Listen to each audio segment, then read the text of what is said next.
Mesdames, Messieurs, bonjour et bienvenue à On Jase, édition du 9 septembre 2020. Martin Lemay, Yannick Lévesque, comment vas-tu, chum? Très, très bien. Toi, mon cher ami? Je viens de flasher que j'ai fait l'erreur de mettre un autre chandail que les petits polos d'habitude. Fait que là, la dernière fois que j'ai mis ce chandail-là, vous avez chialé que ça frottait sur le micro. Le micro, ben oui, mais là, s'il frotte pas, c'est pas pire. S'il frotte, je vais te le dire. OK, Mais là, à date, c'est ça bon. va bien. OK, Hey, en écoute, forme, belle semaine. vas-y. Oui, ben, j'ai Ben, hâte. j'allais juste dire une belle semaine, occupée. Oui, très occupé, du bon hockey. Je ne suis pas convaincu que le Lightning va plier sur le corps pendant 4 matchs sur les Islanders. Je suis pas mal sûr que Barry Trotz va faire des ajustements. Moi aussi, je suis convaincu. Puis, pour avoir échangé avec Anthony Beauvillier par texto, je pense qu'on va s'ajuster assez vite. De toute façon, ils n'ont pas le choix parce que s'il en échappe une autre comme ça va être compliqué un peu s'il tombe 0-2. Oui, 1-0-2.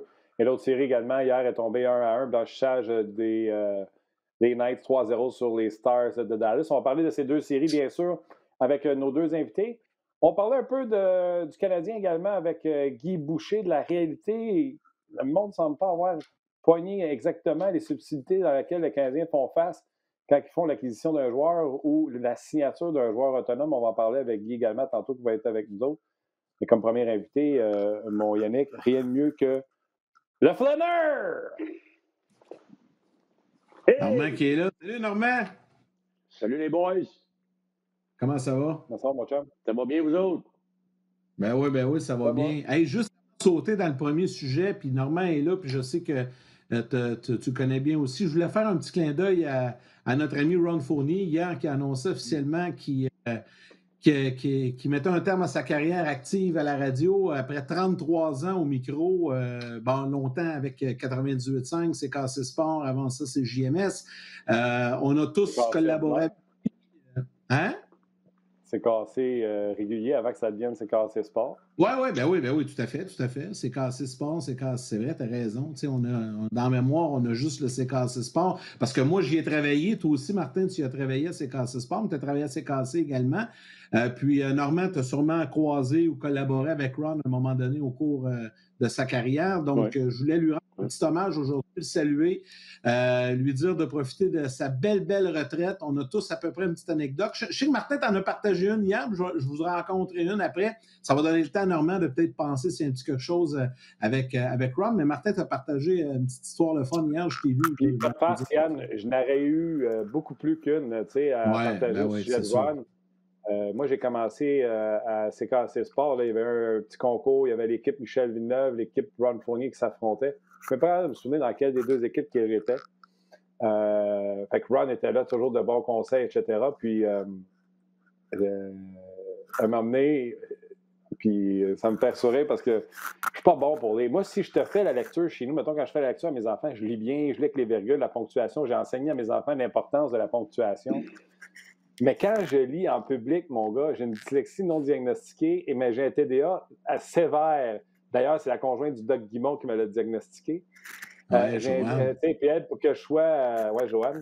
Elle dit, pour que tu comprennes, Martin, elle dit, s'il y avait une équipe de TDA, tu serais le capitaine.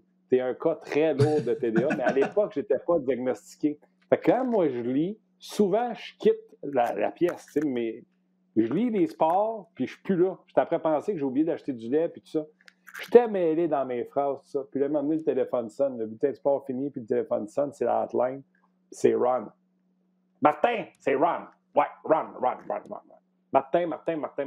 Fais-moi plaisir. Lis plus les sports. Pourri.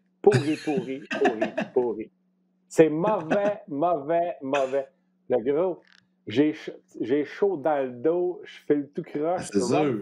Là, c'est Ron. Mais il dit... Raconte-moi les sports. Lis-les plus, mais raconte-moi les sports. Toi, t'es bon pour raconter. Raconte, mais écris plus, puis lis plus surtout. C'est pourri. Aussi, autant que ça avait l'air maladroit, j'ai commencé à arrêter d'écrire les nouvelles. J'y allais soit par cœur ou je m'écrivais des pointers. Et à CKC Sport ou à peu importe où, ça a commencé comme ça. Puis après ça, il y a eu Énergie où ce que j'ai fait 10 ans, puis je pense que j'ai fait mon nom en racontant des histoires. Puis les gens, souvent, ils disent « Martin, t'écris bien les histoires, tout ça. » Puis j'ai toujours dit « Vous seriez déçus de savoir qu'il n'y a rien d'écrit. » Je les apprends par cœur. Je me mets des pointers pour m'en souvenir. Puis c'est un peu grâce à Ron que j'ai la carrière que j'ai parce que maintenant, je raconte au lieu de faire comme les autres puis de lire. Bien sûr, je vais me souvenir, Ron avait pris d'une poignée de main très chaleureuse mon papa. Puis au Centre Bell, j'ai ramené mon père au Centre Bell, puis j'ai ramené sa galerie de presse. Puis Ron avait pris mon papa d'une main très chaleureuse, avec une accolade par-dessus le cou. Puis il avait dit à mon père, lui, là, c'est le prochain. Puis mon père était devenu très, très, très émotif au Centre Bell. C'était ça, Ron. Ron il aimait ça, jouer des émotions des gens. Puis mon anecdote à moi se ressemble un petit peu parce que il m'avait pas appelé pour me dire que j'étais pas bon pour lire des nouvelles, là, parce que c'était mon métier. J'ai été découragé, là, mais écoute, tu sais, toute ma jeunesse, j'ai grandi en écoutant Ron, hein, le soir à la radio. Je pense qu'on l'a tous fait. Puis là, à un moment donné, arrive une opportunité. Puis Martin, je pense que tu étais assez cassé à l'époque. Puis je t'avais remplacé parce que tu animais avec, le vendredi soir, tu animais avec Roger. Puis là, finalement, tu es parti. Ouais. Moi qui t'ai remplacé avec Roger Brulotte pour. C'était Bonsoir les sportifs. Je me souviens plus du mot exact. Bonsoir, elle est partie. Elle est partie, oui, c'est ça, exact. C'est l'émission Roger. Et là, je me retrouve. À quoi il avait cherché fort pour le titre? Je me retrouve pour animer avec Rog. Et là, le premier soir que je m'assois devant le micro, à l'époque, c'était CKC Sport, je pense à Ron, tu sais, puis là, les flashs me viennent. Et là, je fais l'émission avec Roger. Le deuxième vendredi, c'est ma deuxième présence à la radio provinciale ou montréalaise, parce que moi, je suis issu de la radio à Sorel-Tracy, là, dans mon coin. Et là, Roger est malade, il n'est pas là, donc je me retrouve seul. Puis je l'apprends comme une demi-heure avant l'émission. Fait que là, un peu comme toi, j'ai chaud dans le dos, les papillons embarquent et tout ça. Et là, je commence l'émission. Puis là, tout ce que j'ai en tête, c'est que j'anime tout seul pendant 4 heures. Tu sais, à l'époque, c'était de 20 heures à minuit. Puis là, ben la nervosité embarque. Puis écoute, ça part. Puis là, je commence. Puis la première demi-heure, il n'y a pas trop d'appels. Puis je jase, blablabla. Fait qu'à un moment donné, le metteur en ondes, aux alentours de 20h30, il me dit tu as un appel sur la hotline. Ça, c'est le genre de numéro direct. Fait que je le prends pendant une pause et c'est Ron. Et là, la première chose qu'il me dit Salut Yannick, c'est Ron. Tu sors de où, toi, Calvas? Et il me pitche ça comme ça, tu sais. Là, je fais comme. Je suis un gars de radio à Sorel, j'étais à RDS. Je commençais ma carrière, là, on parle des années 2006-2007 dans ce coin-là. Et là, il me dit t'es pas mal bon, mais là, il faut que tu racontes des histoires. Un peu comme toi, il me dit la même chose. Arrête d'être trop. Tu sais, moi aussi, je m'étais comme trop prêt. Tu sais, souvent, on dit on se prépare trop, là, c'est un peu ça.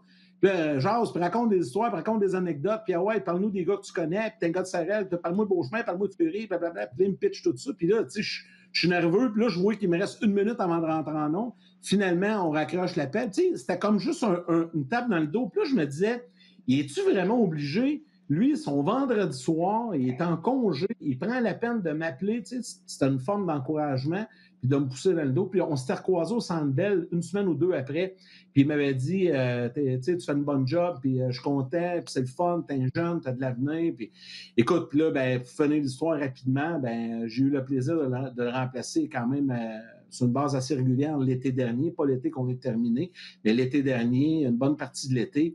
Puis j'ai eu l'occasion de le remplacer à l'occasion également. Donc, c'est ça, c'est Ron. C'est un gars authentique. Tout le monde l'aime. Je ne connais pas personne qui n'aime pas Ron. Fait qu'on voulait faire un petit clin d'œil ce midi. Norm, tu as sûrement une petite histoire à nous raconter également. Tu as sûrement eu l'occasion de jaser avec. Oui, puis inquiétez-vous pas, là, on va revenir avec nos sujets de hockey puis le Canadien, mais on fait un clin d'œil à Ron. On voulait faire un clin d'œil, ben oui. Moi, c'est une anecdote. Quand je coachais, j'étais à Trois-Rivières. On venait de jouer contre Trois-Rivières. On était en série contre Trois-Rivières avec le Laser de Saint-Hyacinthe. Puis, évidemment, Ron était partout à la radio, puis il était connu, populaire. Il m'avait appelé pour une entrevue. Il m'a dit après le match, je vais te rejoindre, puis on va se parler pendant un petit bout de temps. Je suis correct. Fait que je restais à l'aréna parce que j'avais pas de cellulaire à cette époque-là. Fait que, on s'est rejoint, j'étais à l'aréna, puis mes joueurs écoutaient ce que j'étais en train de dire à Ron. Il était dans l'autobus, puis il attendait. Fait que quand je suis rentré, j'ai eu un standing ovation, puis j'avais été bon avec mes gars. On venait de gagner le match, puis c'était à Ron. Les gars écoutaient les propos, puis là, ils s'attendaient. C'est sûr, il y a des soirs, ça va moins bien, puis t'as pas toujours des fleurs à lancer à ton équipe, mais il faut que tu fasses attention comme coach, parce que quand je suis rentré dans l'autobus, je me suis dit, wow, j'aurais pu faire une méchante gaffe là si j'avais dit quoi que ce soit. Là, parce que j'étais un jeune entraîneur dans ce temps-là, je commençais, puis tu n'as pas l'expérience, puis tu embarques des fois dans des sujets, puis tu peux te faire brûler. Mais Ron avait été assez, je pense que c'est un pro, là, il a pas fait 33 ans pour rien, c'est un pro, puis aujourd'hui, bien, à l'occasion, c'est arrivé que je discute avec lui à son émission 98.5, ça me faisait plaisir de participer, mais malheureusement pour les téléspectateurs, pas les téléspectateurs, mais les auditeurs, on va perdre un bon gars de hockey qui aimait faire discuter, puis c'était toujours des sujets chauds, c'était le fun à écouter. D'ailleurs, les gars, Yannick, mets ça dans ton agenda. Il y a des gens qui m'ont écrit direct, puis ils m'ont dit, là, il est à retraite, ça serait bon que vous l'ameniez une fois sur le show On Jase, dans cet élément-là où on est relax, puis everything goes. Fait que j'ai dit, méchante bonne idée d'amener Ron dans un podcast. Déjà, Ron va faire podcast. C'est quoi ça? Ça veut dire pas de casque? Oui, c'est ça. Mais non, tu aurais pu faire une entrevue avec Ron, tu aurais pu faire ils veulent pas payer le prix. Ils veulent pas! Non, ça, c'était pas moi, c'était Richard Martel, par exemple. Moi, j'ai jamais dit ça. Je sais, mais Richard, il avait été. Ça, c'était cet événement-là, parce qu'on parle de ça, je te disais tout à l'heure de se faire prendre. Je suis convaincu, si tu demandes à Richard de recommencer cette affaire-là, je suis sûr qu'il ne fait pas ça. Écoute, ces gars sont là, c'est en ondes, ils sont à pas prendre une douche. Là, moi, je ne sais pas. Je regardais ça, je me disais, wow, quelle démolition. C'est ça, c'est de l'implosion. Là. Tu démolis pas les autres. Tu démolis pas les autres. En même temps, sûrement à fleur de peau. Mais en même temps, Normand, aujourd'hui, c'est tellement aseptisé, puis là, je sais qu'on déborde un peu, mais c'est le fun des anecdotes comme ça. C'est tellement aseptisé aujourd'hui, on verra plus ça. On verra pas un entraîneur aujourd'hui comme ça. Là, lui, là, il est juste arrivé, il s'est mis les trips à la table, il était enragé. Puis là, les journalistes sont arrivés. C'est Steph Leroux qui était là avec la caméra d'RDS, puis il a carrément déboulé, puis on voyait ça des années 80 et des années 90. Tu sais, les plus jeunes qui nous écoutent aujourd'hui, là, qui n'ont pas connu cette époque-là, tu sais, à l'époque des entraîneurs, là, varlopés, puis de passer des messages, surtout dans le junior, là, c'était monnaie courante. Aujourd'hui, là, c'est tellement aseptisé, on n'aime plus les mêmes s'engueuler. Les arénas étaient pleins, puis dans cette même série-là, rappelle-toi, tu vois Patrick faire signe à son gars, va planter l'autre gars. Vas-y! Ouais, c'est ça. Vas-y! Tu sais, puis là, tu peux pas nier. Ah non, j'ai pas dit ça. Tout le monde l'a vu. Écoute, j'étais à la radio, moi, quand il a fait ça. J'étais à la radio quand il a fait ça, puis j'étais tout seul parce que Saint-Patrick, on pouvait pas être touché, puis j'étais là, arrêtez ça, là. Il a dit à son goaler d'y aller. Là. Ben oui, il fait ça. C'est sûr que c'est des débordements. Là, ça a été des débordements. Mais quand même, il y avait... Moi, mon point, c'est plus qu'à l'époque, il y avait beaucoup de couleurs chez les entraîneurs. Tu sais, on vendait les matchs. Il y avait... Puis la radio a été tellement présente dans ces années-là. Tu sais, les radios de chacune des régions qui se faisaient des entrevues, ça se pognait. Puis aujourd'hui, ça, là, c'est complètement disparu. Aujourd'hui, là, un entraîneur ne peut plus rien dire, rien faire, parce qu'il y a évidemment les médias sociaux qui... C'est instantané, là, puis... Tu sais, la société a changé. C'est correct. Là, je ne suis pas en train de dire que c'était comme ça qu'il fallait faire, mais autre temps. Regarde le brawler de Sorel. Non, mais c'est vrai. Tu sais, il y avait de l'émotion, c'était le fun, il y avait de la couleur. Là, aujourd'hui, c'est tout la même chose. Ils partent la cassette, puis c'est fini. Tu sais, mais dans la Ligue nationale, c'est ça de plus en plus. Moi, je suis rendu, je sais quasiment plus les gars ce qu'ils disent parce qu'ils disent absolument rien. C'est toutes des phrases préfabriquées, puis tu arrives avec toujours les mêmes discours. Ça en devient plate et lancinant. À un moment donné, comme tu dis, c'est le fun quand ça dérape un peu parce que on dirait que ça remet de l'intérêt dans la situation. On pourra en parler longtemps. Là, oui, c'est ça. Ça pourrait être un autre sujet ça, durant la saison morte. On peut partir sur des vieilles histoires, des vieilles anecdotes comme ça. Mais on va revenir à nos sujets du jour. Ben oui. Hein, pourquoi pas? On va parler un peu des séries, on va parler un petit peu du Canadien. Guy Boucher sera avec nous un peu plus tard. Normand, tu voulais me parler un peu du Lightning, puis moi je t'ai amené sur les Golden Knights également pour faire un comparatif. Parce que là, on le voit, c'est très clair, le Lightning, c'est vraiment une puissance, c'est l'équipe à battre. Moi, je faisais partie de ceux qui pensaient au début des séries qu'ils étaient pour s'effondrer. Encore une fois, j'avais pris Columbus, mais je m'étais royalement trompé. C'est vraiment pas la situation. Le Lightning est en feu. Comment sont arrivés à ça? Puis c'est un modèle qui est différent de certaines autres équipes, mais ça fonctionne. Écoute, c'est c'est une autre façon, c'est probablement la meilleure façon d'arriver à ton but, c'est-à-dire de gagner une Coupe Stanley. Et je m'explique. Hier, il y avait, à l'antichambre, il y avait un tableau intéressant qui a été amené par notre collègue Vincent Danfous à propos de la masse salariale et surtout de l'impact fiscal aux États-Unis et notamment en Floride, dans l'État de la Floride. Les joueurs qui leur restent plus d'argent dans leur poche à cause des lois fiscales aux États-Unis et surtout en Floride. Et Vincent apportait un des bons points. Il disait, écoute, c'est pas facile, par exemple, pour le Canadien ou des équipes canadiennes d'attirer les mêmes gars parce que regardez qu'est-ce qu'il leur reste dans leur poche après qu'ils ont payé les impôts, après qu'ils ont passé à travers de tout. Et là, j'étais d'accord jusqu'à un certain point. Parce que je me dis, regarde, les Panthers de la Floride vivent la même situation. Et à Dallas, c'est la même chose. Il y a plusieurs autres États américains où c'est la même chose, où il y a un allègement fiscal pour les professionnels. Et tu vois que, oui, il y a un avantage, mais il faut quand même que tu gères ce budget-là ou cette masse salariale-là de bonne façon. Et je prends l'exemple tout de suite des Panthers de la Floride. Ça fait combien d'années qu'ils pataugent, puis on ne les voit même pas encore cette année. Ils ont eu une deuxième chance comme le Canadien. Ils ne sont pas capables de se qualifier. C'est pathétique ce qui se passe avec les Panthers, malgré qu'ils ont réussi, eux, à amener des joueurs vedettes. Et je reviens à mon Lightning de Tampa Bay pour une raison. Je vais te montrer le tableau. Regarde. OK, tu l'as, le tableau? Ouais, je l'ai. Mais là, ça va être sur mon téléphone, là, les gars, mais je pense que je vais être en mesure de vous le montrer, puis ça va vous permettre de peut-être de comprendre un petit peu ce qu'on dit. On en approche un peu, tu l'as. Roxane a été bonne.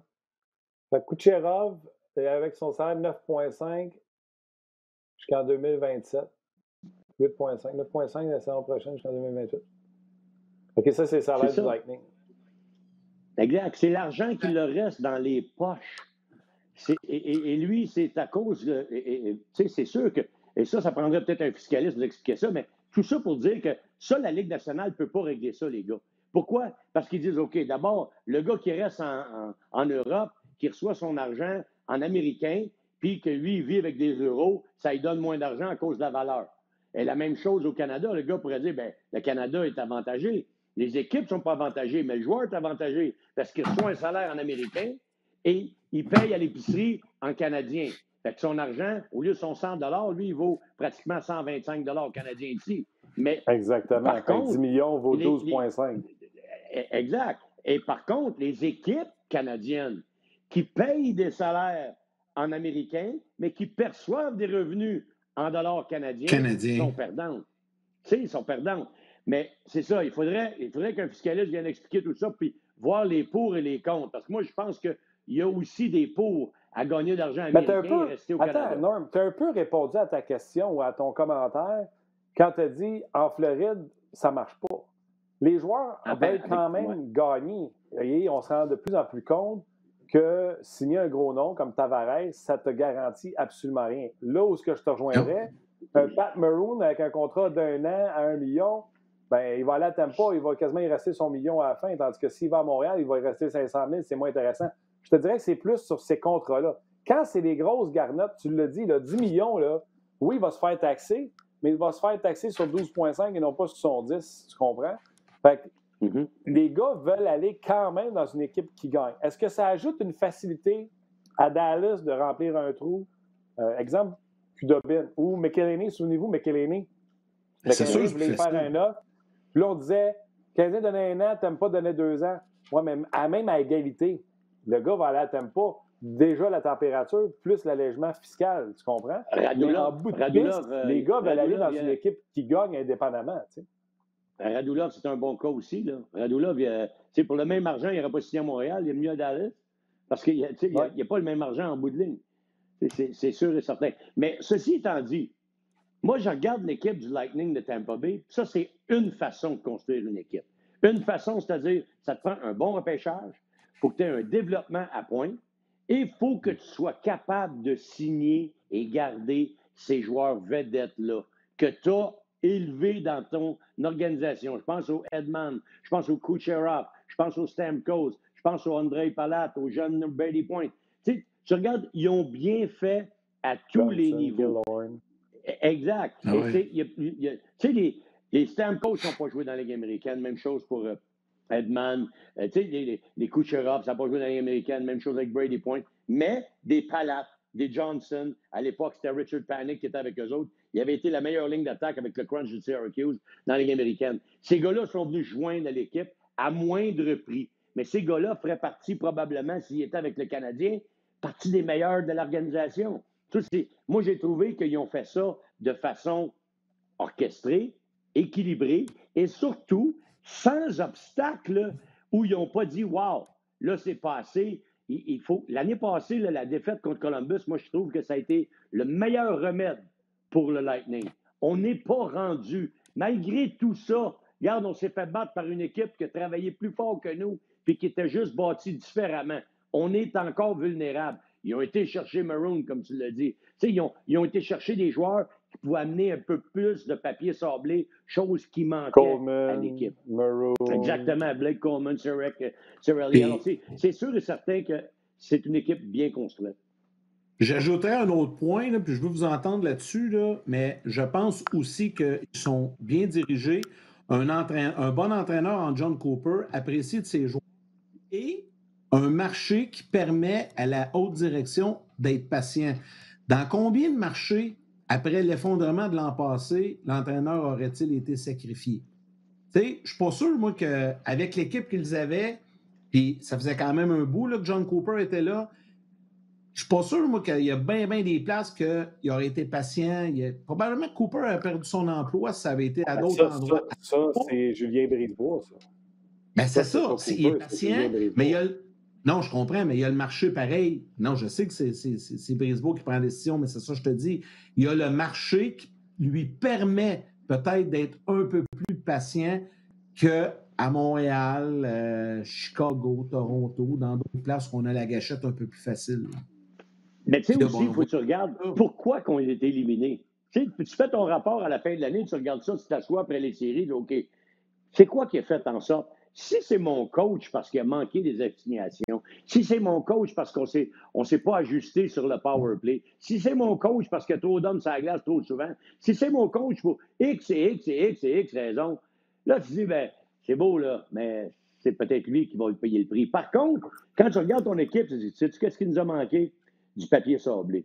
Puis là, je vais aller en chercher. Comme directeur gérant, il était assez intelligent, Julien Brisebois, pour s'asseoir, regarder son équipe, dire, OK, là, je vais lui donner les éléments qui manquaient, d'après nous autres. Là. Puis d'après moi, c'est ça qu'il a fait. Il a donné les éléments manquants. Je pense pas que, là, c'est sûr qu'ils sont rendus pratiquement en finale, ils sont en finale d'association, mais je pense que là, ils s'attendent à aller jusqu'en haut. Puis si ça n'arrivait pas, si ça n'avait pas arrivé cette année, moi, je pense, exemple, s'il avait déjà été éliminé, probablement ça aurait coûté le job du coach. Oui, assurément, je suis convaincu, peut-être. Par contre, tu parlais du draft, il faut bien drafter. Des fois, on a la mémoire qui nous flanche. Fait que je n'étais pas sûr de mon coup, Norm, je suis allé checker. Le dernier premier choix du Lightning, qui joue avec le Lightning, qui est un joueur solide. Brady Point. Non, c'est le troisième round, ça. Stamkos? Le dernier premier choix, Stamkos, c'était un first overall. Oui, c'est 2008. Après ça, 2009, tu as Edmund. Ça fait 11 ans, ça fait 10 ans qu'ils n'ont pas drafté, puis que ça leur a permis d'avancer. Écoute bien, Brett Connolly, premier choix, je me souviens, ils l'ont rentré dans la gorge à Guy, puis comme tu dis souvent, Norm, ils ont voulu le forcer à jouer en haut alors qu'il n'était pas prêt. Flop. Namestnikov, échangé, flop également. Par contre, ça, c'est l'année de repêchage de Kucherov en deuxième ronde. Je te parle des premiers choix. Slater Coucou, c'est un 7e. Il est encore avec Chicago, je ne sais même plus. Jonathan Drouin, échangé pour Sergachev. Tony DiAngelo, cas problème, ils savent le repêchant, ils l'ont échangé en Arizona, qui eux l'ont échangé aux Rangers. Pas de premier choix en 2015. 2016, Brett Howden n'a jamais donné ce qu'il pensait, ils l'ont échangé aux Rangers, je ne me trompe pas. Cal Foote, Nolan Foote. Il n'y en a pas un là, dans la ligue avec le club. Il n'y en a pas un qui est une pierre angulaire. Tu sais, Norm, tu vas le dire souvent, les Canadiens, là, regarde, Chayok est parti, c'est Domi à sa place. Même affaire, à Tampa, qu'on vient de valoriser depuis 2009. Oui, mais c'est les 2 puis 3 qui sont payants. Là. C'est ça qui arrive, contrairement à ça, les Gallagher du Canadien. Oui, c'est sûr. Mais pour revenir à ton exemple, tu sais que les Red Wings de Détroit, quand ils ont gagné leur Coupe Stanley, là, il n'y avait même pas un gars de choix premier ronde. Pas un. Le seul qu'il y avait, c'était Cronval, je pense. Le seul. Tu sais, les Lidstrom, les Eisenman. Zetterberg, les Datsuk. Ouais, mais Bon, je te dis dans les dernières années, là. La dernière année quand qu'ils ils ont ont gagné gagné la Coupe, Eisenman était là? La dernière? Oh. Ah, peut-être pas, Martin, en 2008. Pense pas la 2008, dernière. je pense pas qu'il était là. Oh, Non, à je vos pense qu'il était pitons, plus là. les jaseux, Check ça. Eisenman, était-tu là pour la dernière Coupe? Ou c'est Lidstrom qui a Check gagné la ça. Coupe? Ah, c'était peut-être Lidstrom. Moi, En c'est 2008, Lidstrom, la dernière? Ouais, c'est moi, ça. moi, c'était pas là, moi, Eisenman. Mais oui, tout ça pour te dire que T'as raison. il n'y avait pas de choix de premier. Le seul qui était un choix de première ronde, c'était, je te l'ai nommé, le défenseur gauche qui était à Grandval. Grandval. Lidstrom, c'est un choix de troisième. Troisième ronde, Lidstrom. Imagine. Eux autres, ils ont réussi, puis c'est là la beauté de.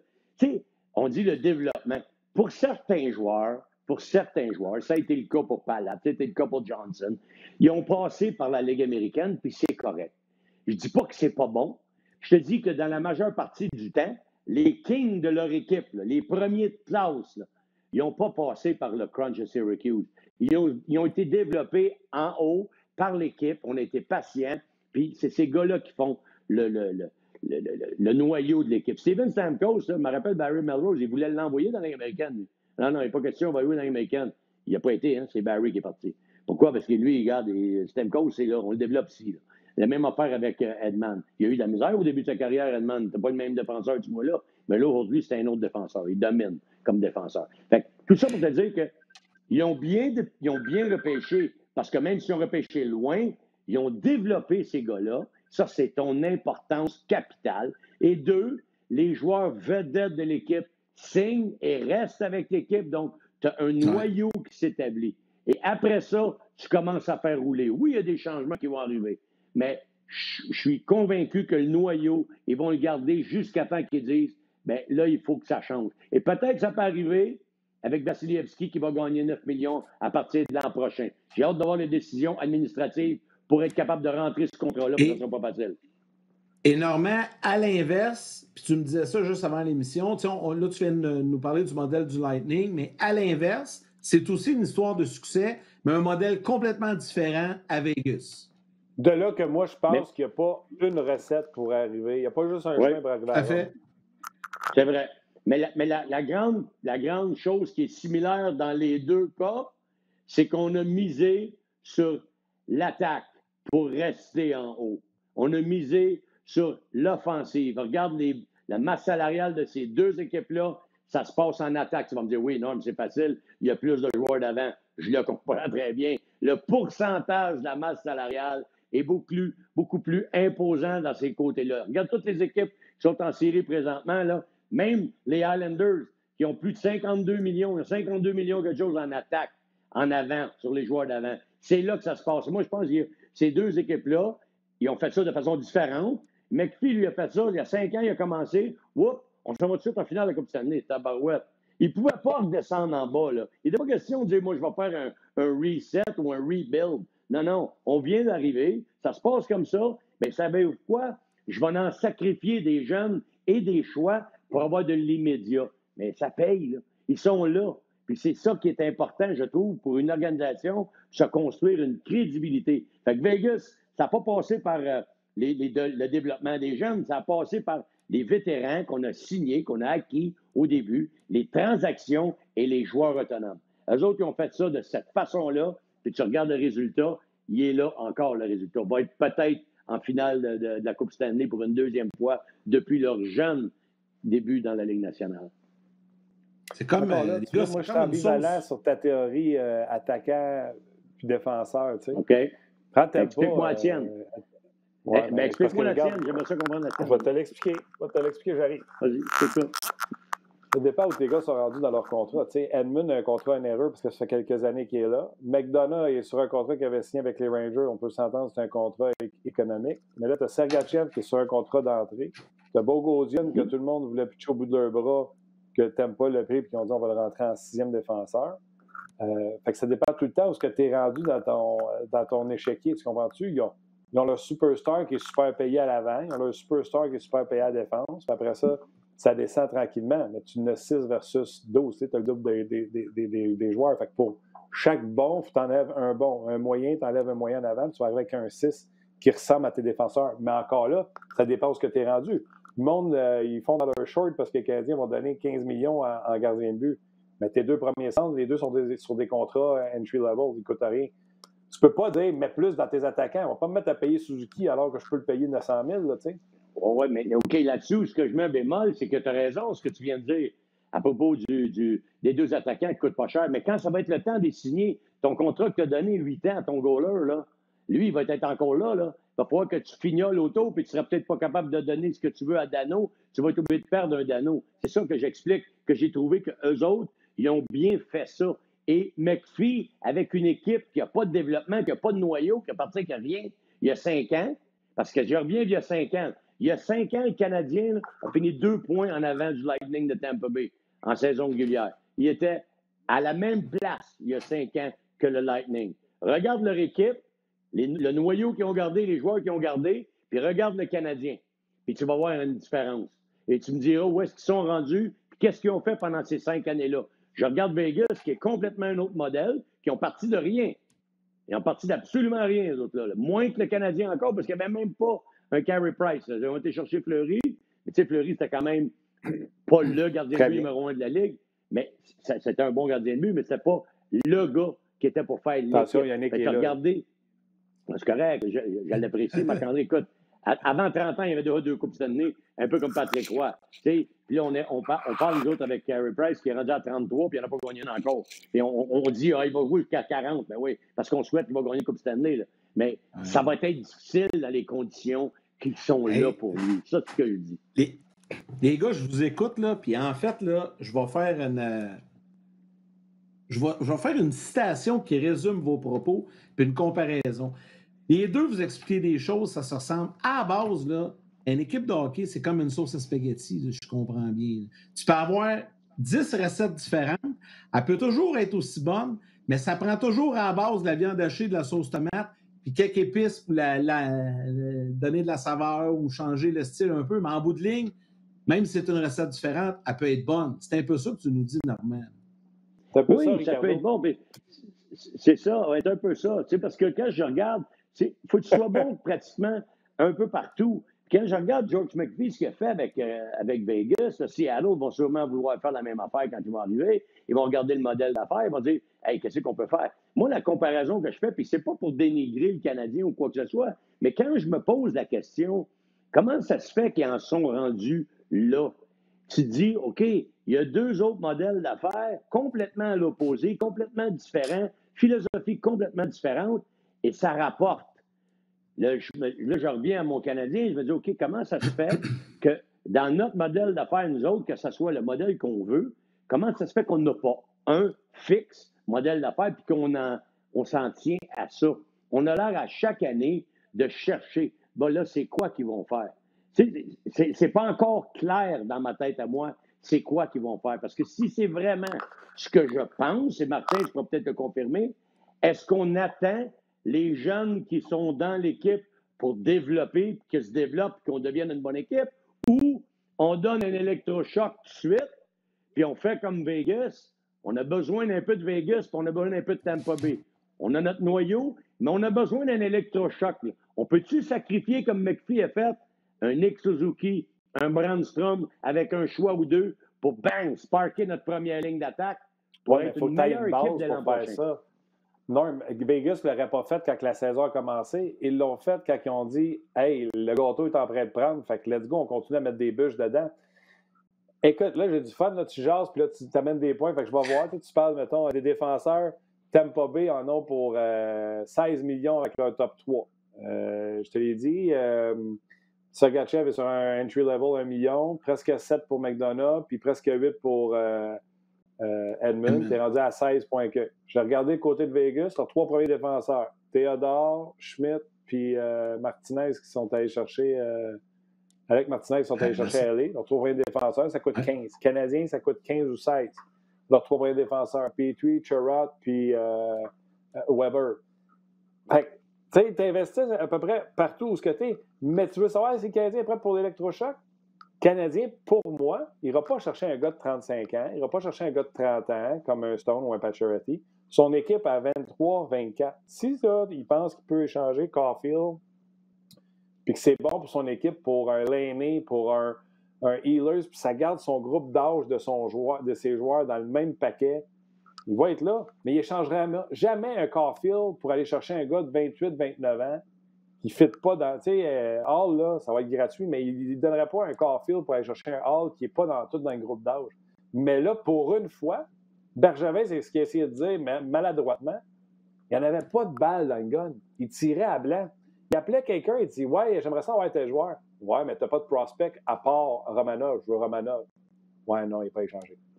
Il se ramassait le bec à l'eau. On n'avait rien. On n'avait pas de choix. On n'avait pas de joueurs des mineurs. Laval est encore pacté de gars qu'on signe à gauche puis à droite, puis de Carl Osner de ce monde, puis de Marcel Chaput, puis de Bob Binette, puis de. C'est pas nos prospects qui sont là. On n'en a pas. Là, tu t'es rendu, tu as un Norlinder, tu as un Strobel, tu as un Romanov. Tu commences à avoir des balles dans le fusil pour dire hey, j'aimerais ça échanger.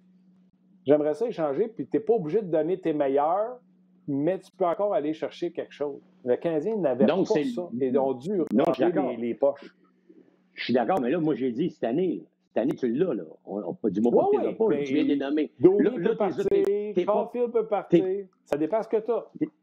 Non, mais tu prends un électrochoc? Ça va être un électrochoc si tu ramasses un liné. Ben oui, mais ça, je te dis. T'as un liné, t'as un Taylor Hall. T'arrives avec ça l'année prochaine. Qu'est-ce que tu es prêt à sacrifier pour avoir ça? Demande à Guy. Mais Hall, c'est gratis. Tu le sais, free agent. Faut que tu donnes. Ouais, c'est sûr, faut que tu donnes. Ouais. Faut que tu donnes. Mais moi, c'est ça le problème. J'ai pas de problème à mettre beaucoup plus. Parce que je pense qu'on n'est même pas à 40 millions sur la masse salariale en avant. Parce qu'on est à 37 ou 38. Il y a des contrats de pas signés encore, je suis d'accord avec toi. Là. Mais il faut qu'on monte ça en haut de 50, comme tout le monde. 27 l'an prochain. Imagine, on a-tu de la place? D'après moi, là, il y a 20 millions faciles qu'on peut dépenser en avant. Et 20 millions, moi, je vois 2 gars. Ça prend 2 gars pour sparker cette équipe-là, puis 2 attaquants qui peuvent aider, qui vont jouer sa première ligne d'attaque. On n'a pas une vraie première ligne d'attaque. Roxane, veux-tu rentrer Guy, s'il te plaît? Parce que je rentre Guy, les gars, parce que s'il y en a un qui dit toujours tu es à 2 joueurs d'être une meilleure équipe, mais tu es toujours à 2 joueurs d'être vachement plus pourri. C'est ça que tu dis d'habitude, Guy? Fait que si une équipe comme le Canadien. Salut, gros, ça va? C'est presque ça. Je dis tu es à 2 gars d'être dans le haut du classement ou tu es à 2 gars d'être dans le bas du classement. C'est comme ça la Ligue nationale. Qu'est-ce qui te manquait, Guy, quand tu étais en finale d'association? Demandez à Guy, qu'est-ce qui te manquait quand tu étais en finale d'association? Contre Pittsburgh, tu as perdu en 2e période de prolongation. C'est quoi qui manquait pour avoir. À Tampa, on était à 6 minutes, c'était 0-0 contre Boston, 7e match. Nous autres, on était passé fort au centre. Stamkos était tout jeune, puis le Cavalier était là, mais après ça, il nous en manquait notre 3e ligne, 4e ligne, on n'avait pas de profondeur. Puis à la défense, on était très, très faible. Fait que, puis notre gardien de but, il jouait pour 905. Fait qu'il nous en manquait beaucoup. On n'avait pas d'affaires là. Après ça, ça, c'est en vérité. D'ailleurs, tu ne diras pas, je vais rajouter ça, là. Je vais rajouter parce que toi, tu ne diras pas. Eisenman ne pensait pas qu'il allait se rendre là. Lui, il faisait un rebuild ou il faisait un reset là, avec ton équipe. Puis là, non, pas du tout. Quand il m'a engagé, là, regarde, je vais vous dire comment c'était. Il m'a engagé, il dit, regarde, je t'ai convaincu. Il dit, là, on va s'asseoir, on va regarder le vrai tableau. Là. Il manquait la moitié des joueurs sur le tableau de la Ligue nationale. Il manquait une moitié de l'alignement. Puis il a dit, regarde, Guy, il dit, impossible qu'on fasse les séries avec ça. Puis il dit, on va commencer cette année, on va juste passer à travers et compétitionner. Puis après ça, on va commencer notre reconstruction l'année d'après. Fait que c'était ça le plan de départ avant même de commencer à Tampa. Là. Fait que c'est pas ce que le monde pense. Là. Puis là, ce qu'on a fait, c'est durant l'été, on a signé des joueurs autonomes que personne ne voulait. Dominic Moore au mois d'août, Bergenheim, même chose, fin juillet. C'est après le premier, là. C'est après que tout le monde a passé par-dessus et que personne ne voulait ces gars-là. Là. On avait des gars, leur nom, c'était dans la ligne américaine, 100%, Thompson, Hall, Tyrell, à la défense, comment il s'appelait? London. Écoute, London a joué sur notre première paire de défense, puis il était supposé dans la ligne américaine. C'était ça, on était dans une série, 7e match, finale de conférence avec ça. On avait le vieux chose qui a joué rien qu'un an, le Suédois. Il joue fini, là. Qui jouait Oui, au c'est ça, championnat de exactement. Vancouver. Il a joué, c'est ça, oui, c'est ça. Super monsieur extraordinaire, mais tu sais, il a joué toute l'année avec un genou. Fait que durant l'été, c'était fini. Depuis là, l'année d'après. Mais tu sais, la vérité, c'est qu'on n'avait rien. À un moment donné, on avait 5 défenseurs qui étaient des 7e défenseurs, soit chez nous, soit ailleurs. C'était ça, notre défensive. Puis dans le net, ben, on a changé de gardien de but 4-5 fois dans l'année. Puis on se retrouvait à la fin avec un Roll Lawson qui avait 41 ans. Puis, tu sais, le monde a dit, wow, il était super bon, mais la vérité, c'est qu'il a joué rien que 905, là. C'est même pas le chiffre de backup, ça. Fait que, tu sais, moi, je le sais, les gens ne savent pas ça parce que ça fait trop longtemps. Mais quand on était là, c'est parce qu'on avait tellement surpris que Steve m'avait dit, moi, je voulais vendre, puis je suis obligé d'acheter, là, à la période des échanges. On avait été chercher Bergeron, qui était un autre 7e défenseur dans une autre équipe, qui nous a aidé avec l'avantage numérique pour finir l'année. On avait été chercher Brewer parce que vraiment, la défense, on en arrachait. On avait des bons chiffres défensivement, mais on en arrachait, Eric Brewer. Puis on avait été chercher, attends une minute, je ne m'en souviens plus, un autre, là. En tout cas, on avait 3 gars qui nous ont aidés à finir l'année, mais jamais en 1000 ans qu'on pensait faire les séries, puis encore moins se rendre à un but de la finale de Coupe Stanley. Là. Puis là, ce qui est arrivé, c'est que l'année d'après, Steve a continué son plan. Là. Il n'a pas signé Bergeron. Il y a Simon Gagné. Fait qu'on n'a pas signé Simon Gagné. On a 7 gars qu'on n'a pas signé l'année d'après. Fait que là, on était prêt avec les attentes de l'année d'avant d'une équipe qui n'était pas supposée faire les séries, avec 7 gars qui sont pas signés l'année d'après. Puis, tu as les attentes de l'année d'avant, mais tu es en reconstruction et tu ne peux pas le dire. Fait que ça, c'est les choses qui ne se disent pas. Fait là, tout le monde, mais qu'est-ce qui se passe cette année? Qu'est-ce qui se passe? Et puis, notre gardien de but est rendu à 41 ans et demi, là. Fait que on n'avait pas ce qu'il fallait là non plus. Fait que puis après ça, on a eu des blessés. Alors qu'on se battait pour les séries, on était dans les séries, là, rendu aux échanges. Mais Steve a décidé, je continue avec le plan. Fait que tu veux parler d'un plan, c'en est un, ça. Steve Yzerman a dit, garde, il dit, Guy, tu vas maillir, là, tu te bats pour les séries, on overachieve en ce moment encore. Comme nous l'avant, on est au-dessus de nos attentes. Mais il dit, j'ai pas le choix. J'avais dit que j'entamais la reconstruction cette année. J'ai pas le choix. Fait qu'il dit, garde, j'échange 4 gars. Je dis, ben voyons donc, Steve. On est là. Je dis quoi, moi, au Le Cavalier, et tous ces gars-là? Ils vont capoter, là. Déjà, ils capotaient qu'on n'avait pas signé des gars de plus, qu'on avait signé de moins. Tu sais, on avait 11 gars cette année-là qui n'ont jamais joué dans le national après. Fait que, tu sais, c'était pas une reconstruction pour s'améliorer cette année-là. Parce que tous les joueurs, c'était pas des gars de la Ligue américaine qui allaient être dans le futur. Ces gars-là, ils venaient d'arriver l'année d'après. Puis, tu sais, tantôt, tu parlais de Tampa, là, les gars qui n'ont pas passé en Ligue américaine. Ben, il y en avait une méchante gang qui a passé en Ligue américaine, là. C'est Killorn, puis Palat, puis Johnson, puis Conacher qui a donné Bishop, puis Tard qui a donné les autres. C'est tous des gars qui ont été ils ont gagné dans les américaines avec ça, mais la première année, on n'avait rien de ça. Pas un seul gars, là. Zéro. C'est tout venu avec le nouveau repêchage de Al Murray qui est exceptionnel. Fait que, tu sais, t'as l'air, OK, tout était bien planifié d'avance. C'est pas de même que ça se passe. C'est que t'as des choses qui se passent que tu t'attendais, puis il y en a d'autres que tu t'attends pas. Puis quand tu es pris dans une transition, c'est là que c'est le plus difficile. Toutes les transitions sont dures, habituellement sont longues. Alors, ça a pris 3-4 ans vraiment avant de, tu sais, quand je me suis fait mettre dehors, 4 jours après, le gardien de but est arrivé. Moi, ça faisait 3 ans que j'attendais ça comme coach. Là. Bishop est arrivé 4 jours après que je me fait mettre dehors. C'est ça, mais mets-toi à ma place. C'est sûr que c'était dur à accepter, mais pire que ça, dans l'été, ils ont changé 11 joueurs. Puis au courant de l'année qui a suivi, 11 autres joueurs. Ça veut dire que rendu à la fin de l'été d'après, il y a qu'un an plus tard, il y avait 22 nouveaux joueurs. Il restait juste Stamkos et Edmund que j'ai coaché. Fait que tu sais, quand on parle d'un plan, là, le plan, là, j'ai jamais vu un seul plan, moi, dans le hockey, que ce soit dans le junior, que ce soit dans le national, qui marche exactement comme on veut. Parce que tu as tout le temps des gars qui sont pas aussi bons que tu pensais. Tu as des gars qui décident de pas rester. Tu as des gars, finalement, qui sont meilleurs que tu pensais.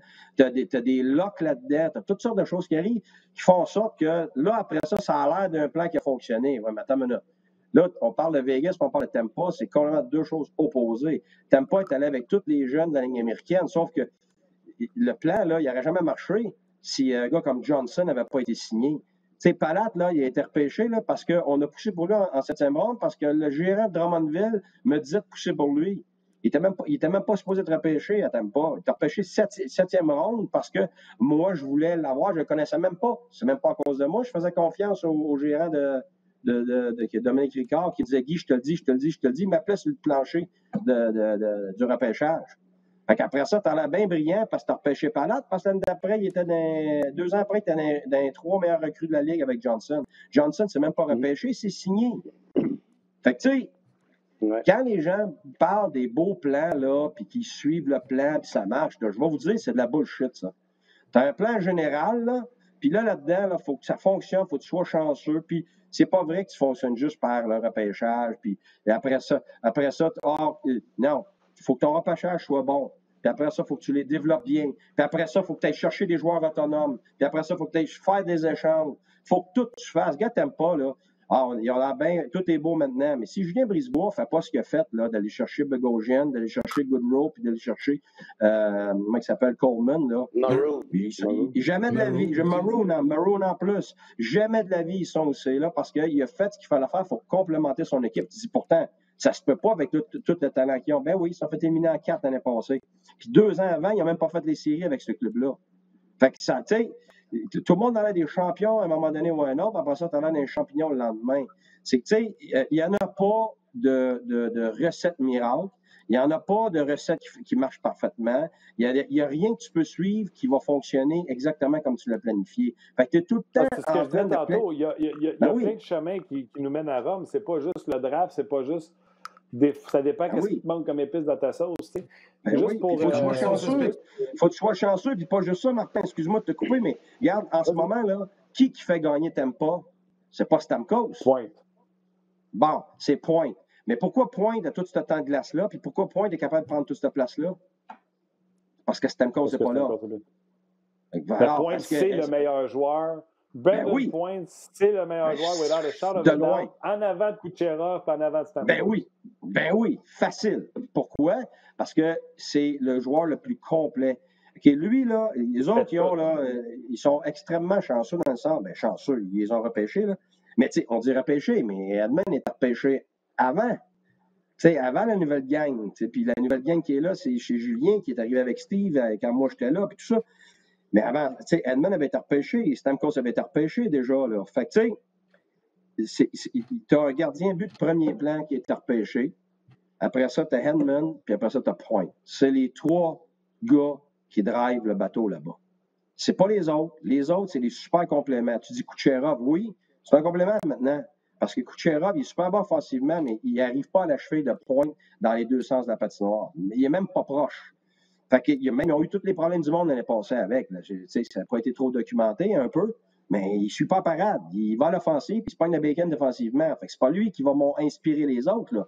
L'offensive, ça n'inspire pas personne. Excuse, là. Ça ferait énormément, ça. Ah ouais. Oui, parce que je me rappelle d'avoir vu Kucherov venir au banc en 3e période, puis le coach Cooper, il l'a même pas envoyé une fois sur la glace en overtime. Parce qu'il s'était pogné le banc défensivement. Mais Guy, pour le dire rapidement, là, c'est ça qu'on dit. Par contre, il faut que tu aies un plan. Tu n'as pas le choix. Là. On ne part pas, puis on dit, OK, on va y aller, puis on va prendre les coups. Tu as un plan, puis ton noyau, là, il faut qu'il sorte dans quelque part. Il ne faut pas que tu te fies. Ah, ben là, il va y avoir un gars disponible de transaction. Ton noyau, c'est ton draft, ton développement. On s'entend là-dessus? Pas nécessairement. Ben, c'est quoi ton noyau, Guy? Tu peux pas dire, je vais savoir que Gallagher va être disponible. Prenez-moi un verre. Ton noyau, Ben oui, mais ton noyau peut venir d'un joueur autonome. Ton noyau peut venir. Regarde, en ce moment, c'est quoi le noyau de Tampa? Moi, je pense que c'est le draft. Le draft et le développement. Nomme-les toutes, tu les as toutes nommées. Le Brady Point, Kucherov, c'est tout draft et développement. Edman, Vasilevski, Stamkos. C'est tout draft et développement, ça. Il y a McDonough et Sergachev.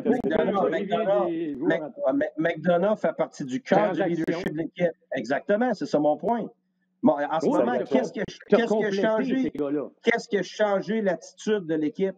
C'est pas le repêchage. Ce qui a changé l'attitude de l'équipe, c'est Coleman, puis Maroon, puis même Bogosian, énorme influence. C'est ça mon point.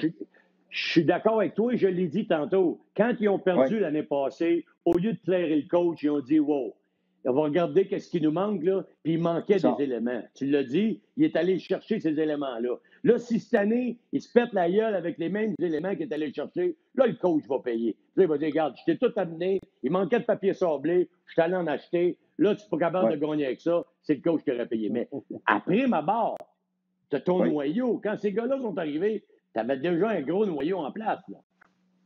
Oui, mais ça ne veut pas dire que le gars qui fait la différence est dans ton noyau. C'est ça que je veux dire. C'est que, à un moment donné, ton complément est peut-être ton leadership. Ton complément n'est pas nécessairement celui qui fait les points. Fait que c'est pour ça que moi, ça prend tout. C'est là où je suis d'accord avec toi. Tu n'as pas le choix d'avoir un bon repêchage. Tu n'as pas le choix d'avoir un bon développement. Mais tu n'as pas le choix non plus de te fier aussi aux joueurs autonomes. Puis tu n'as pas le choix non plus de te fier aux échanges. Et même avec tout ça, tu as besoin de chance en plus de ça. Fait que c'est pour ça que... C'est sûr, parce que Vegas, c'est à l'opposé, comme tu dis. Eux autres, c'est toute transaction, c'est tout UFA, le repêchage, puis les jeunes joueurs, le développement, ils s'en sont servis pour échanger, pour améliorer leur façon de penser qui était tout de suite. On veut gagner tout de suite, donc ça passe par les joueurs autonomes, ça passe par les transactions. Donc, on paye avec quoi? Avec des choix, avec des jeunes joueurs de l'organisation, comme c'était le cas pour Stone. Ils ont payé Brandstrom, le défenseur. C'était le même cas pour Pacioretty. Ils ont payé Suzuki, ils ont payé Tatar, puis c'est un choix. Fait que, écoute, c'est sûr qu'il faut que t'en aies. Mais ça, je m'en allais dire, ça, c'est un exemple parfait. Suzuki, il n'a pas été repêché, là. Puis, il va faire partie du cœur du Canadien. C'est pour ça, pour moi, tu n'as pas de modèle parfait. Tu sais, tu regardes, mettons, Détroit. Tu sais, Steve m'a expliqué 1000 fois comment Détroit faisait. Puis les autres, il fallait que leurs joueurs, en grande majorité, passent du temps dans la Ligue américaine. Ça, là, c'est Ken Holland et Steve Osborne pensent exactement ça. Et il faut qu'ils passent eux autres, parce qu'il faut qu'ils se battent pour monter. C'est ça leur philosophie. S'ils l'ont facile, là, exactement, là, t'aides pas ton organisation, t'aides pas ta culture. Mais, comme Ken Holland me disait, il dit, Guy, même avec mes super vedettes, j'ai été obligé de faire des échanges, j'ai été obligé de changer des choses, j'ai été obligé d'aller chercher des individus qui ont fait en sorte qu'on a fini par gagner. Fait que, tu sais, pour moi, là, je pense que c'est ta sauce à spaghetti, il y en a qui disent la pizza, là. Tu peux pas dire, OK, on va suivre une recette de pizza au fromage, puis il y a rien que ça, puis ça fonctionne. C'est pas de même. Ça se peut pas. Tu as toujours besoin de toutes les possibilités pour garnir ton équipe. Mais les recettes changent, Guy. Il faut que je t'arrête, les recettes changent, parce que moi, j'ai parlé avec Ken Holland et Jim Neal dans le salon de presse au Centre Bell. Ils m'ont raconté ça, leur théorie c'est 200 games, eux autres, qu'ils voulaient dans la Ligue américaine. C'était leur chiffre. 200 games. Puis il fallait qu'il force la main pour sortir quelqu'un. J'ai eu Ken Holland en entrevue avant qu'il s'en aille à Edmonton et après qu'il était rendu à Edmonton. Il m'a dit, je ne peux plus faire ça. On est rendu avec 7 choix repêchage. C'est parce que c'est à cause du cap salarial aussi, là. Il dit, le cap salarial, on est rendu juste avec 7 choix repêchage. Les jeunes, il faut qu'ils montent plus vite à cause du cap. Fait qu'il dit, je ne peux plus le faire, ça, le 200 games dans la Ligue américaine. Mais Norm est content parce que Norm, lui, si le gars ne commence pas dans la Ligue nationale de hockey, c'est un pourri. Mais il y en a que... Pas vrai. Pas vrai. Mais regarde, la philosophie de Tampa, là, je vous le sais, parce que je suis grand chum avec Julien, moi. La philosophie de Tampa, là, c'est que tu les montes pas tant qu'ils sont pas prêts. Fait que c'est la même affaire que Steve, c'est la même affaire que... mais sauf qu'un gars comme Point, tu veux l'envoyer à la Ligue américaine, tu veux le laisser là, mais il te force la main, tu n'as pas le choix. Fait que tu le montes. Fait que moi, ça revient tout le temps à la même affaire. Décide pas d'avance. Vas-y au mérite. That's it, that's all. Tu te trompes jamais. C'est tout. Quand tu montes un gars trop vite dans la Ligue nationale, là, tu le perds. Quand il mérite de monter dans la Ligue nationale, quand il mérite de monter dans la Ligue nationale, tu le gardes dans la Ligue américaine, tu ne l'aides pas non plus, peut-être pas ton équipe. Ouais, Brett Kearney, c'est un exemple parfait. Il n'y a pas d'affaire dans la Ligue nationale, c'est un choix de première ronde. On a décidé d'avance de le garder parce qu'on n'avait pas d'autre. Ça a été la pire affaire pour lui, ça a été la pire affaire pour notre équipe. Au bout d'un mois et demi, j'ai mes vedettes qui sont arrivés, puis il avait plein le casse de jouer avec parce qu'on dit là, je ne suis pas capable de faire gagner l'équipe, il est pourri défensivement, il n'est même pas capable de penser d'amener son passeport dans l'avion. Écoute, c'était du babysitting. Fait que tu avais décidé d'avance, parce que c'était un choix de première ronde élevé, qu'on le gardait, mais c'était la pire affaire pour lui et pour l'équipe. Tandis qu'il y en a d'autres que tu ne t'attends pas du tout de garder dans le national. Tu veux les descendre. Ça ne fait pas de sens de les garder dans le national, puis ils te forcent la main. Mais c'est là qu'il faut que tu sois ouvert. C'est pour ça que pour moi, tu ne le sais pas. Fait que décide pas d'avance. Tu arrives au camp, tu es un gars, tu t'attendais jamais que ça soit ça. Ben, sois ouvert à changer ton plan. Sois ouvert à modifier ce que tu avais décidé d'avance. Parce que c'est là que tu te plantes. C'est quand tu décides de faire exactement ce que tu voulais, alors que c'est plus ça les circonstances, alors qu'il y a d'autres choses qui se présentent à toi. Fait que c'est pour ça que pour moi, ton plan, il faut qu'il soit basé sur tout. Pas juste ton repêchage, pas juste ton développement. Tu n'as pas le choix. À un moment donné, ça prend des joueurs autonomes. Je vais donner un exemple. Edmonton, pendant 10 ans, ils ont repêché, puis repêché, puis repêché, puis repêché les meilleurs. Ça n'a rien donné, ils m'ont été obligés de les échanger. Pourquoi? Parce qu'ils n'ont pas fait des échanges pour aller chercher des joueurs autonomes qui étaient capables de gérer ces jeunes-là et de les leader. Fait qu'il y avait zéro leadership. Fait que tu peux avoir les meilleurs joueurs au monde. S'ils ne sont pas bien entourés, tu vas les perdre. C'est la même chose qu'un investissement, là. Si tu ne mets pas une assurance sur ton investissement, ben, tu le perds. Fait que ça veut dire que c'est pas juste repêcher le jeune, c'est pas juste le développer. Parce que s'il n'y a pas d'exemple autour de lui, il n'y a pas d'individus qui sont capables de les aider et de prendre la pression en attendant que les autres soient capables, ben, tu vas les perdre. Fait que oui, repêcher, c'est important. Oui, le développement est important, mais il faut que tu sois capable d'épauler et d'entourer ce que tu essaies de repêcher. Fait que donc, c'est pas juste ton repêchage, c'est pas juste ton développement. C'est la même chose avec le Canadien. Moi, je connais Nate Thompson. Il est parti, là. Ben, il était super pour les gars. Il était extraordinaire pour les jeunes. Il a été extraordinaire pour Suzuki. Puis tu dis, bah, mais c'est un gars de quatrième ligne. Oui, mais c'est parce qu'il y a des ramifications sur 5, 6, 7, 8 joueurs qui vont se développer 2 fois plus vite puis prendre la confiance 2 fois plus vite. Puis ça, on ne le calcule jamais parce que, il y a juste 4 buts. Ouais, mais c'est ça la différence entre ceux qui prennent la décision de l'intérieur, qui ont toute l'information, puis quelqu'un de l'extérieur qui regarde juste une statistique. Mais Guy, si toi tu le sais, j'imagine que le Canadien devait le savoir aussi. Dans ce cas-là, pourquoi qu'on l'échange? Tu sais, s'il aide au développement. Parce que. C'est devenir joueur autonome de toute façon. Oui, parce qu'ils jugent qu'ils ont d'autres gars probablement qui vont être capables d'épauler les autres. Ou ils ont décidé qu'ils faisaient de la place à des Paling ou à d'autres gars. Tu sais, c'est ça. Mais moi, je n'étais pas là.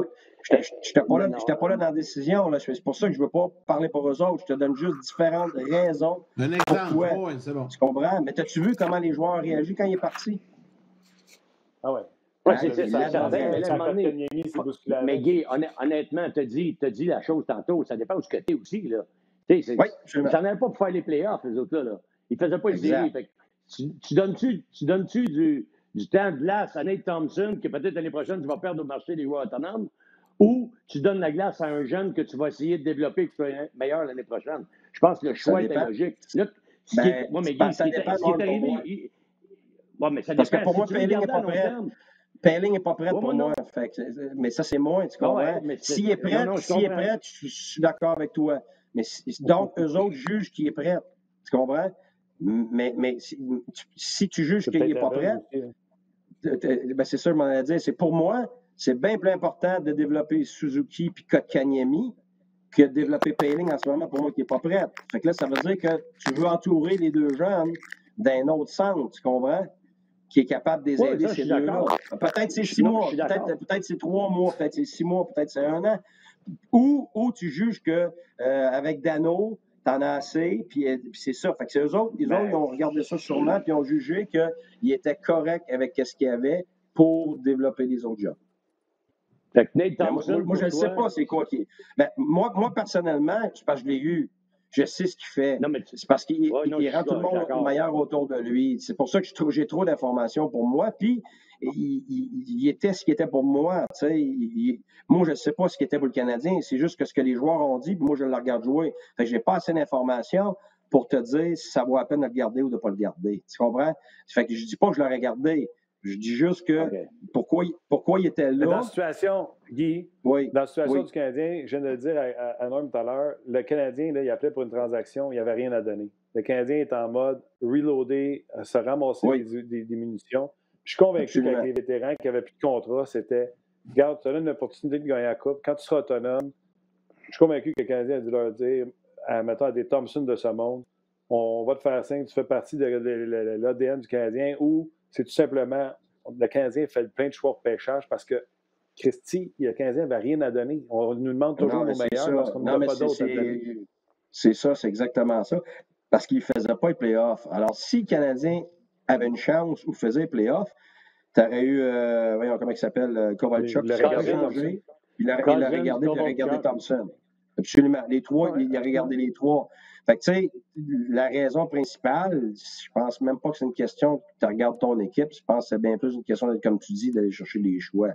Fait que c'est pour ça que c'est dur de dire, OK, la raison pourquoi il a été échangé, c'est rapport à son développement avec les autres jeunes. Non, je pense que, comme tu viens de le dire, fort probablement, ça a été tout simplement, regarde, on va chercher le plus de choix possible, puis avec qui qu'on peut se départir, même si ça ne nous tente pas, de qui qu'on peut se départir en attendant pour aller chercher des choix. Puis, tu sais, il va pas avoir 100 000 offres là, pour le Canadien. Là. Fait que Marc, là, parce que moi, je le sais, j'ai été de l'autre bord des discussions. Là. On les savait toutes, les discussions des gérants avec les autres gérants quand c'est le temps des échanges. Là. Puis les gens seraient surpris. Là. Tu sais, moi, je te le dis, là, Marc Bergevin, là, il travaille fort en tabarouette. Là. Il va faire 25 appels là, pour faire un échange, puis il y a zéro qui va arriver. Puis c'est pas parce qu'il ne fait pas sa job, c'est parce qu'il y en a un l'autre bord. C'est pas intéressant l'autre bord au téléphone. Là. Tu sais, si tu envoies deux jockstraps avec 2 rondelles et un bâton, là, il ne t'envoyera pas un bon joueur. Là.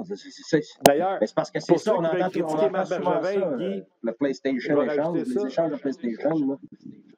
Oui, bien pour rajouter, quand tu dis Marc Bergevin, il fait beaucoup d'appels et il travaille fort. Pour les gens qui ne le savent pas, là, mettez ça dans votre carnet ou dans votre coffre à outils. Marc Bergevin est reconnu comme étant celui qui fait le plus d'appels. Marc Bergevin fait 10 à 12 appels par semaine et à chaque 3 semaines, il parle à tous les directeurs gérants. Il serait le seul à avoir cet agenda aussi chargé de téléphone. Juste un appel de courtoisie. Comment ça va? Tous les gars disponibles? Il serait celui qui est le plus sur le téléphone. Après, il y a un de ceux, depuis qu'il est embauché, qui fait le plus de transactions, mineures ou majeures. Il ferait celui qui fait le plus de transactions. Et la seule affaire que vous ne pouvez pas être d'accord avec Marc Bergevin, c'est son évaluation des gars.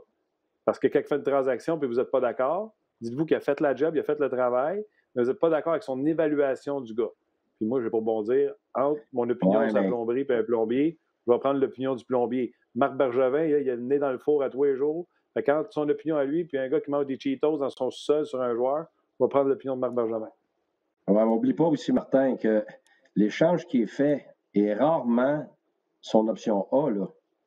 Ben oui. C'est presque jamais ton option A. Là. C'est pour ça que tu voulais. Là, à un moment donné, tu as ton option A, B, C, D, E, F, G, H, I, J, K, L, M, N, A, O.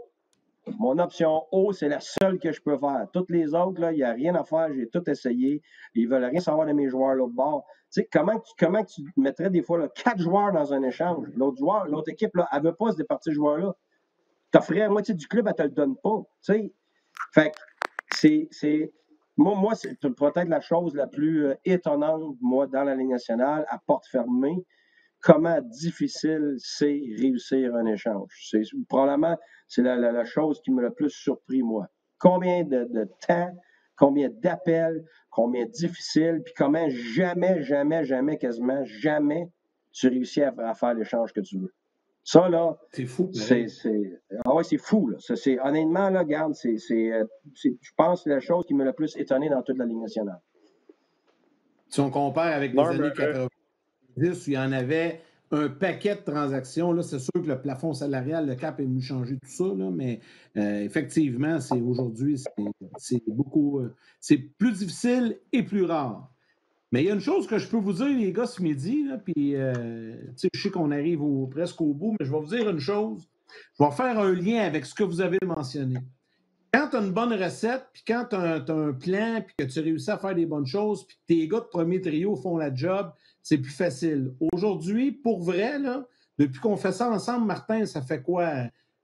Plus d'un mois, là, ça fait presque 2 mois qu'on fait ça. Aujourd'hui, là, nous autres, on est des gars de troisième trio, puis ça a été facile parce qu'on a laissé aller nos All-Stars, nos 2 gars de première ligne, Guy et Normand. Vous avez fait tout un show à midi, les gars, c'était bon. Même pas moins de poser de questions, les 2 partent, puis c'est merveilleux. D'ailleurs, Yannick, je veux saluer tout le monde. On n'a pas lu beaucoup de commentaires aujourd'hui. Non, on n'a pas eu le temps. Juste avant de laisser partir Norm, quand la shit hit de fan, là, salutations à Gaétan, et là, ça part. Là. Les gars, ils disent OK, on va me chercher un popcorn, je reviens. Il y en a plusieurs qui ont mis la joke du popcorn. On a eu tout un show. Salutations à Steve, François Laroche, Guillaume, Olivier, Olivier qui a beaucoup commenté aujourd'hui. Steve Hanson, bien sûr, c'est un frère Hanson, mais je ne pense pas que c'est le vrai frère Hanson qui nous écoute. Matt Paquet, quand vous avez des avatars comme ça, mettez vos vrais noms qu'on puisse vous saluer en nom. Norm, un mot avant qu'on te laisse?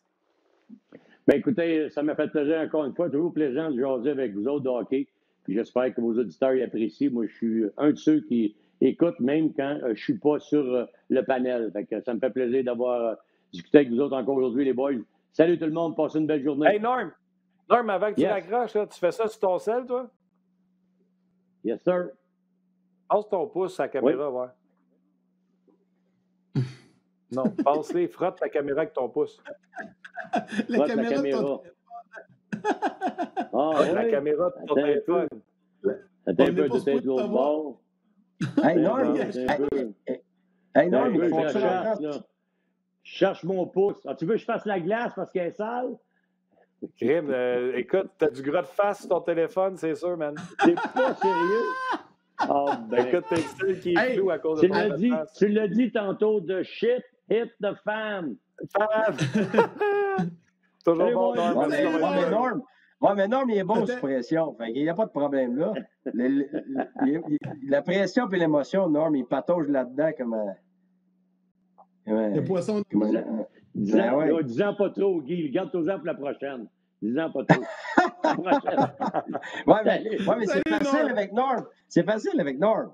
Il sort un paquet d'enfants. Ben oui, j'écoutais avant. Avec moi, après ça, c'était facile. Là, j'ai rien que suivi ton livre. Là.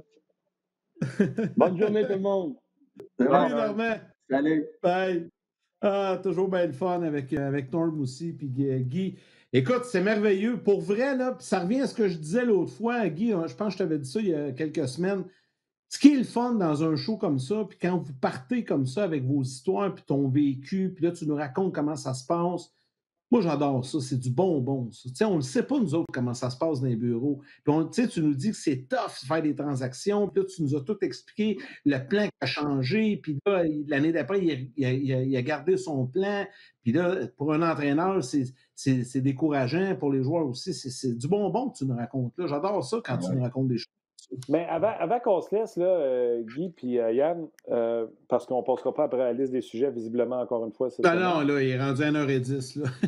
Mais je veux quand même, on parlait en dehors des ondes, Guy puis moi, de la signature de Jake Allen.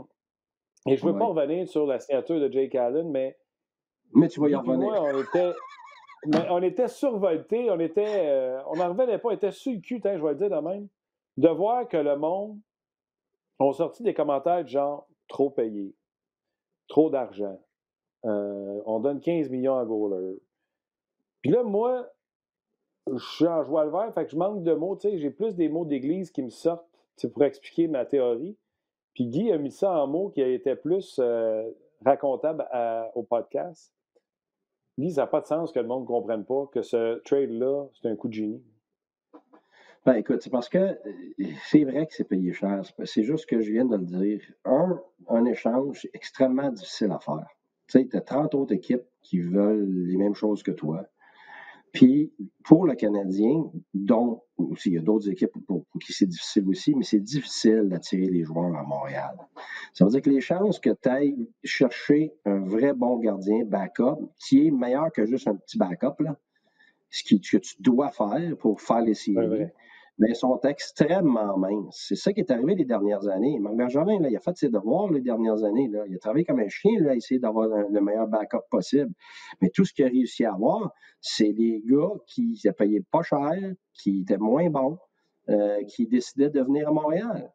Fait que ça veut dire que, à place de se retrouver dans la même situation encore, de chercher des joueurs autonomes médiocres qui vont faire aucune différence encore, ben, tu vas payer un peu plus cher. Tu sais, la différence, vraiment, là, tu dis 4 points OK. Tu dis, OK, c'est trop cher.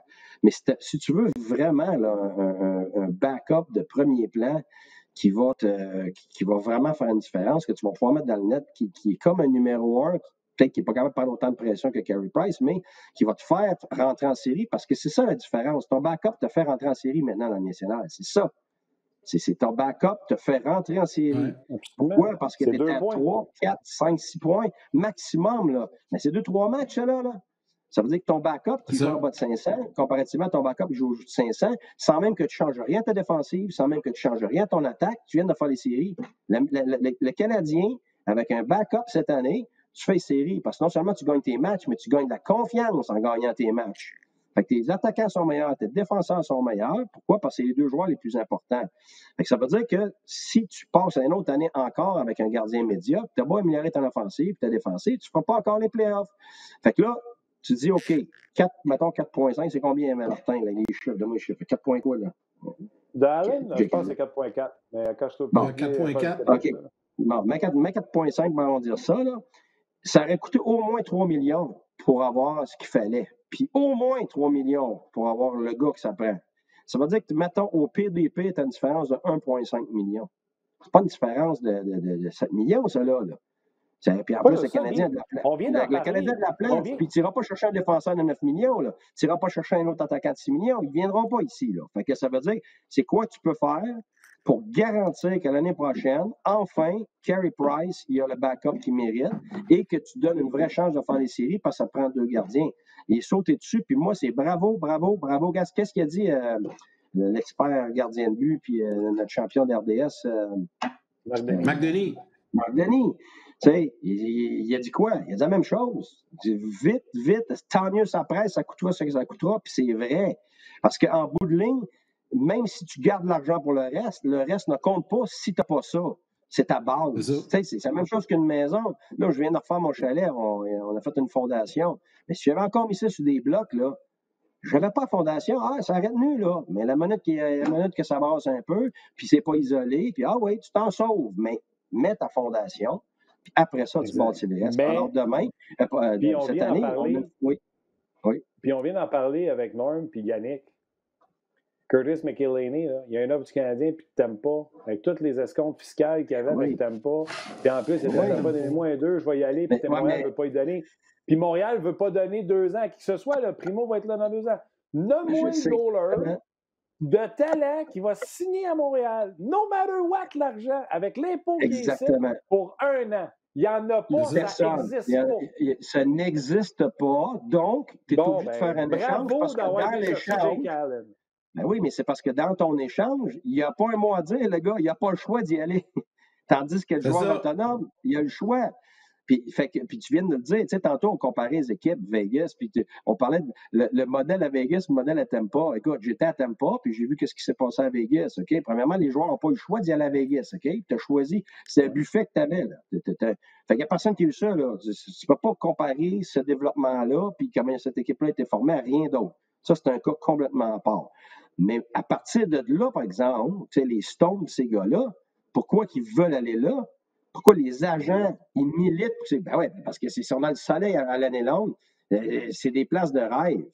Fait que quand tu venir, tu as gelé le bacon ici, puis t'en aller à Tampa, je sais, j'ai vécu à Tampa. Là. Je peux te dire, moi, je suis un gars de bois, je suis un gars de froid, puis je suis un vrai Québécois qui aime le Québec, OK?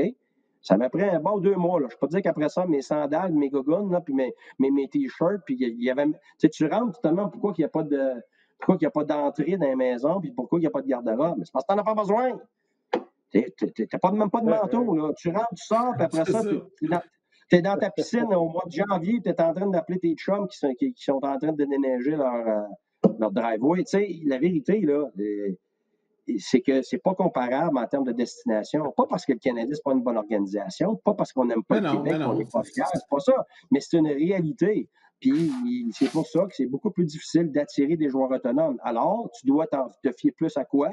Tu te fier plus à ton repêchage, ton développement, comme on a dit tantôt, et tes transactions. Tu n'as pas le choix, mais c'est dur, les transactions. Et pour faire des transactions, et pour faire des transactions, ça te prend des outils, des joueurs pêchage, des jeunes joueurs, puis le Canadien était vide de ça. Absolument. Puis qu'est-ce que le Canadien avait de trop? Le Canadien a quoi de trop? De l'argent. C'est ça qu'il avait de trop. Puis là, il donne un choix de 3. Oui, puis d'où? Ça, c'est rien. Honnêtement, regarde. En ce moment, là, pour moi, là, c'était génial qu'est-ce qu'ils ont fait. Il a vraiment fait ce qu'il avait à faire. Il donne une chance à son club. Il ne faut pas oublier une chose. C'est qu'avec ce que le Canadien a fait là, ben là, il y a de la pression tout d'un coup. Là. Il y a de la pression qu'il n'y avait pas ailleurs. Parce que là, c'est ça. Parce que là, on vient d'accélérer le processus. On vient de donner un bonbon partisan aux médias et à tout le monde. Fait que là, tu ne peux pas t'en aller et dire, regarde, on est encore en phase de développement, puis aller chercher un mauvais backup. Là. Tu ne peux plus. Il faut que tu donnes une vraie chance d'essayer l'année prochaine de faire les séries.